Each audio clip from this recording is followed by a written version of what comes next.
За Монгол улсын ерөнхийлөгч бүгд найрамдах энтэг улсад төрийн дэд хэмжээний айлчлалыг хийж байна. Энэ хүрээнд бизнесийн төлөөллүүд энтхийн бизнесийн төлөөлөлтөд хамтарсан бизнес форумыг бас хийж байна. За Монголын арь ширний холбооны зүгээс гутлын үйлдвэрийн төлөөлөл болон арь ширний салбарын төлөөллүүд, ноолуурын салбарын төлөөллүүд хүрэлцэн ирээд бас энэ бизнес форумд оролцож байна. Ер нь бол бүгд найрамдах энтэг улс бол текстил болон арь ширний салбараар өндөр хөгжсөн улс. Дэлхийн маш том тоглогч нарын нэг нь.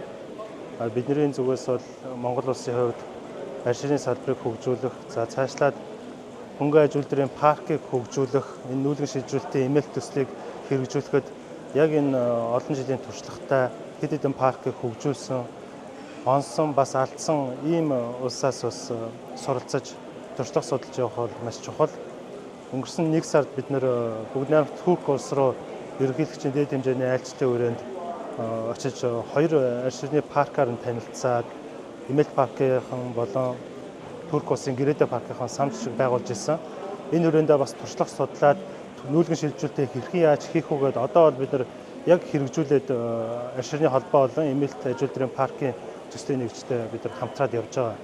Тэгэхээр энэ төрийн дэд хэмжээний айлчлалууд, энэ бизнес уулзалтууд, энэ туршлага судлах үйл ажиллагаанууд нь бол салбарын хөгжилд бол маш хэрэгтэй үн цэнтэй зүйл байна.